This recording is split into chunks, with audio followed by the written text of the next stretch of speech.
अल्हम्दुलिल्लाहि रब्बिल आलमीन अस्सलातु वस्सलामु अला रसूलिहिल करीम व आलिहि व अस्हाबिहि अजमईन व इबादिल्लाहि स्सॉलिहीन। अस्सलामु अलैकुम व रहमतुल्लाहि व बरकातुहू। यस्सरनल कुरआन नाम की इस आसान तफसीर का ये लेसन नंबर 1.3 है, यानी पहले सूरे का तीसरा लेसन। इसका थीम है सूरे फातिहा आयत नंबर 2। टॉपिक्स का वर्ड टू वर्ड ट्रांसलेशन, जिसको हम उर्दू में लफ्ज़ी तर्जुमा कहते हैं। इसके बाद कमेंट्री यानी तफसीर, कुछ इम्पॉर्टेंट पॉइंट्स, एक्नॉलेजमेंट और रेफरेंसेस के साथ ये लेसन ख़त्म हो जाएगा। सूरे फातिहा मुख्तसर तारुफ़।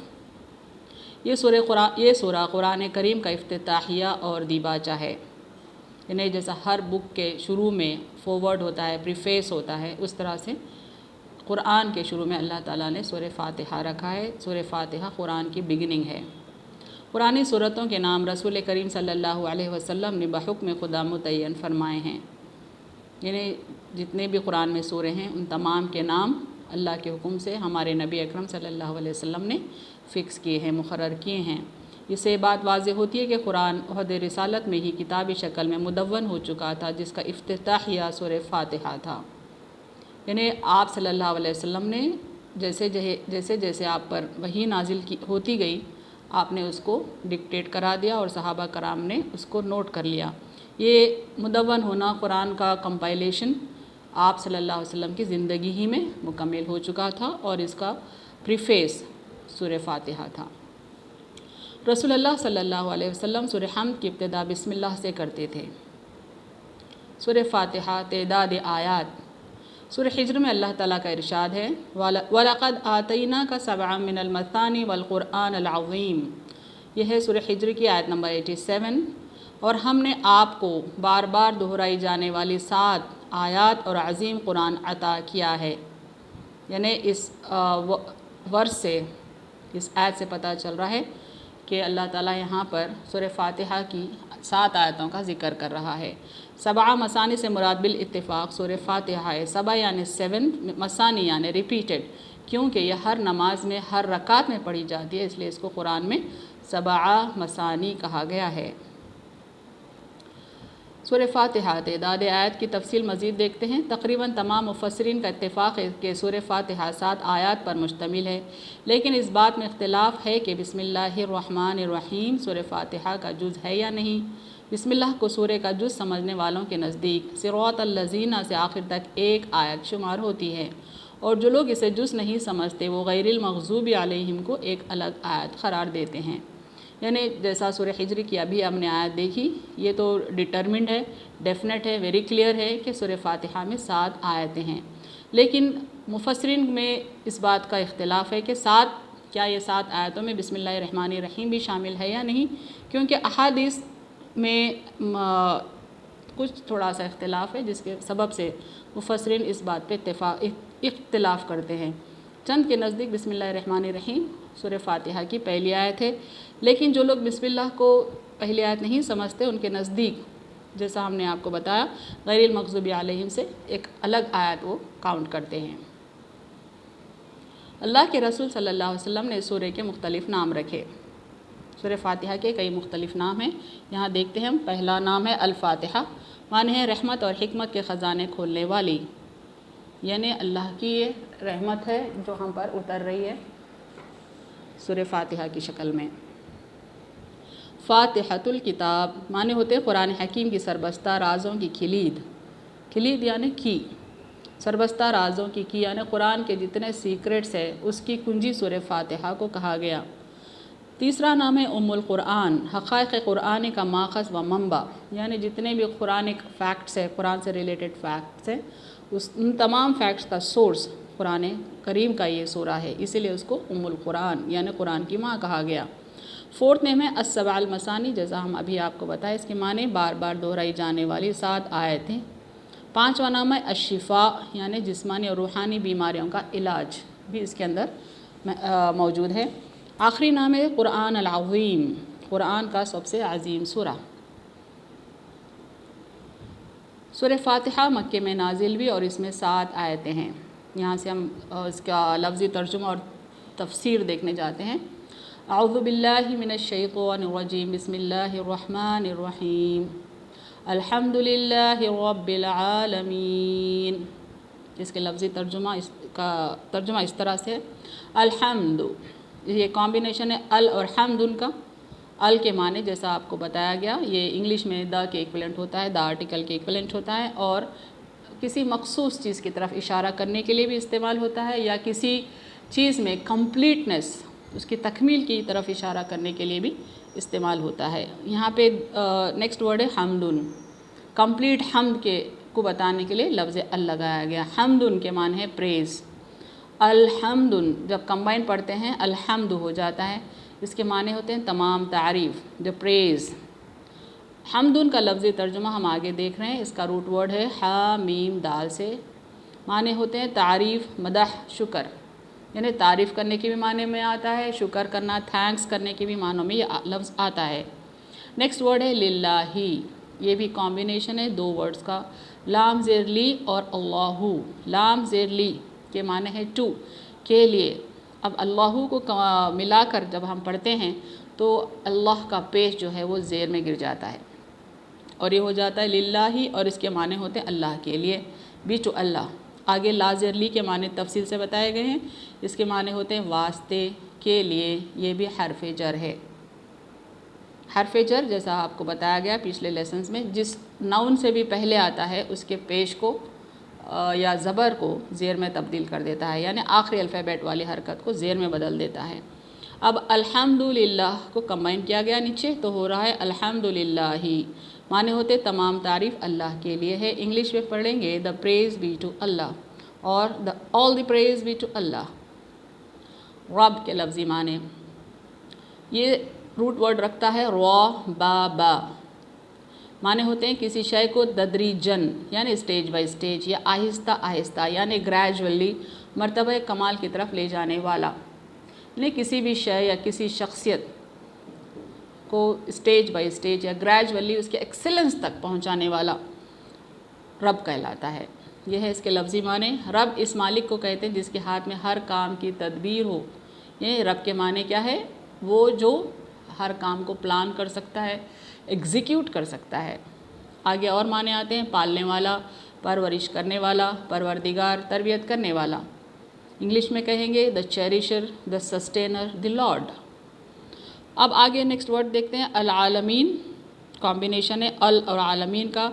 आलम की जमा है आलमीन, और आलमीन का रूट वर्ड इस तरह से आइन ला मीम। आलम के माने निशानी, हर चीज़ पैदा करने वाले का चूँकि पता देती है, इसीलिए हर चीज़ हर शय अल्लाह की निशानी है। और अरबी में इसके लफ्ज़ से इसके लिए इक्विवेलेंट लफ्ज़ आता है आलम, इसी से है आलम, और इसका प्लूरल है आलमीन। अल्लाह के सिवा पूरी कायनात पर इसका इत्तलाक़ होता है, जैसे आलमुल इंस, आलमुल अरवाह वग़ैरह। इंग्लिश में कहेंगे ऑफ द वर्ल्ड्स, अल आलमीन यानी द वर्ल्ड्स। अब मुकम्मल तर्जुमा इस आयत का इस तरह से है अल्हम्दुलिल्लाहि रब्बिल आलमीन, तमाम तारीफ़ अल्लाह ही के लिए है जो परवरिश करने वाला है तमाम आलमीन की। इंग्लिश में कहेंगे all praise be to Allah the cherisher of the worlds. तफसीर देखते हैं अल्हम्दुलिल्लाह की। अल्हम्दु जैसा अभी आपको बताए अल उमूमियत का माने देता है, यानी किसी चीज़ में, किसी पर्सनालिटी में कंप्लीटनेस, उसका गुडनेस है या उसका कोई फ़ीचर है, उसके कंप्लीटनेस की तरफ अल इशारा करता है। और हम्द सनाए कामिल यानी कंप्लीट प्रेज़ को कहते हैं, यानी तमाम तारीफ़ को कहते हैं। अल्हम्दुलिल्लाह तमाम तारीफ़ अल्लाह के लिए है। यानी अगर गैर अल्लाह के लिए बज़ाहिर कोई जुज़वी सना, यानी किसी को हम टेम्पररी प्रेज़ भी कर रहे हैं और हम दिखाई देती भी है, यानी वो कोई तारीफ़ के काबिल दिखता भी है अल्लाह के अलावा कोई और, तो इसका हकीकी सरचश्मा भी ज़ात खुदाबंदी है। यानी कोई इंसान है या कोई चीज़ है तारीफ़ के काबिल लगती भी है टेम्पररी, तो उसके पीछे उसका बैकअप करने वाला, उसको तारीफ़ के काबिल बनाने वाला भी अल्लाह ही होता है। मिसाल ले रहे हैं हम, चाँद की चमक सूरज के सबब है और वक्ती है, वरना इसकी असलियत गहन के दिन ज़ाहिर होती है। जैसा आप देखते हैं चाँद चमकता है, it is because of the sun rays, sunlight falling on the moon. If there is no sun, for example on the eclipse occasion, there will not be sun rays falling on it. तो पूरा चाँद एकदम dark लगता है, वो उसकी असलियत है। चमक रहा है तो सूरज के सबब चमक रहा है। यही मिसाल तमाम وہ مخلوق اللہ کے علاوہ ساری مخلوق جو ہے ان میں سے کوئی بھی خوبی نظر آتی ہے تو وہ صرف اللہ ہی کی دی ہوئی ہے۔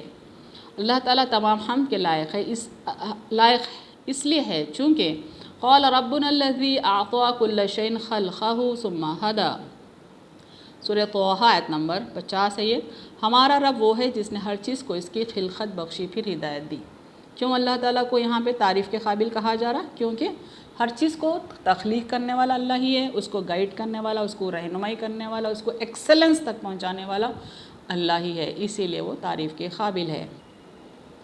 تفسیر دیکھتے ہیں رب العالمین کی۔ رب سے مراد تربیت کرنے والا، یعنی فطری صلاحیت کے مطابق کمال کو پہنچانے والا، آہستہ آہستہ ترقی کے منازل کی طرف لے جانے والا۔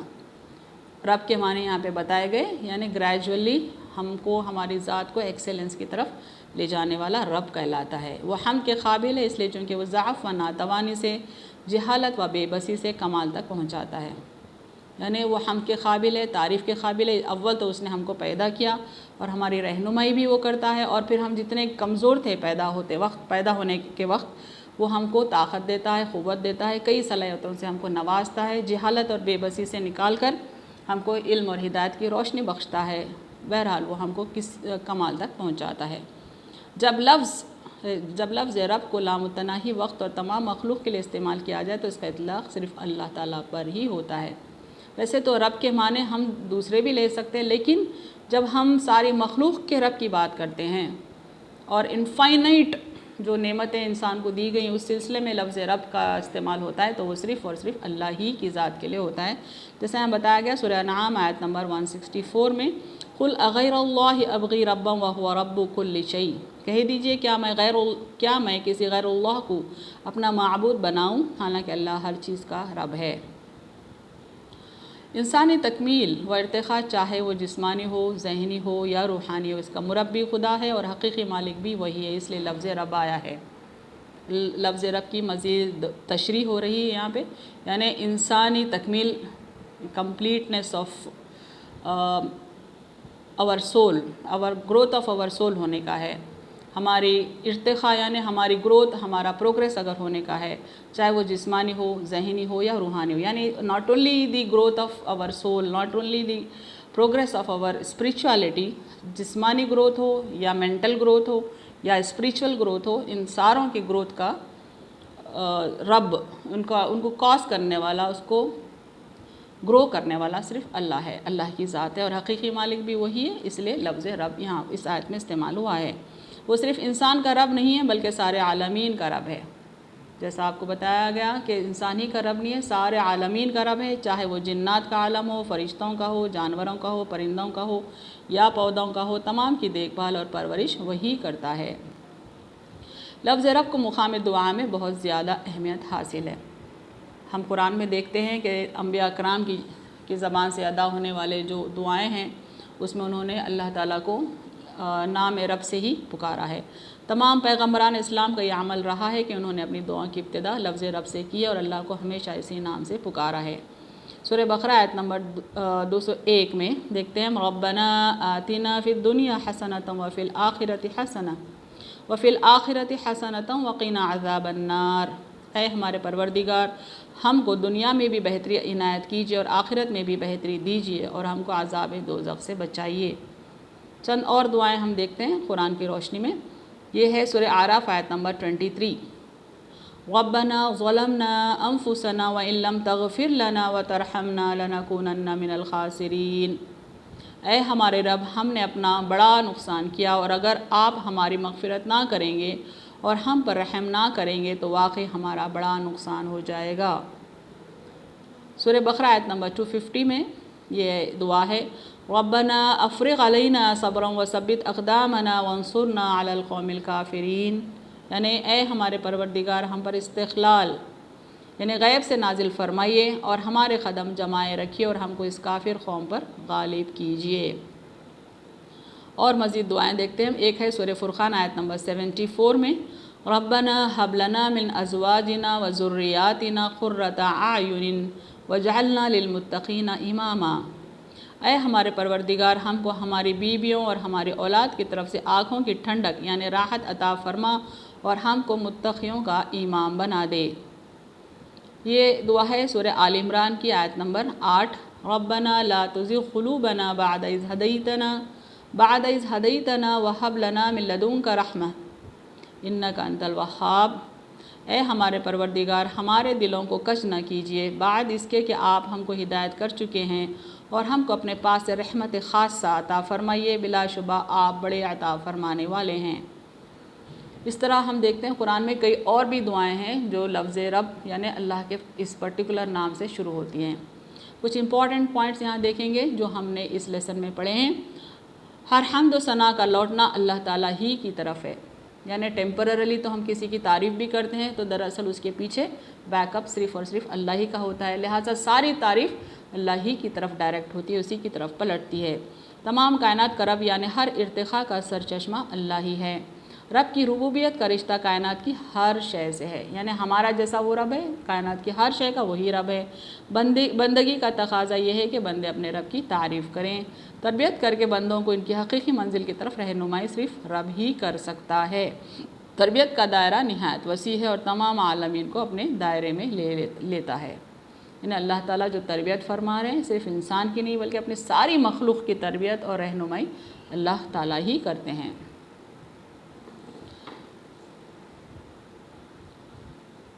اسی کے ساتھ میں اپنی بات ختم کرتی ہوں۔ وآخر دعوانا ان الحمد للہ رب العالمین۔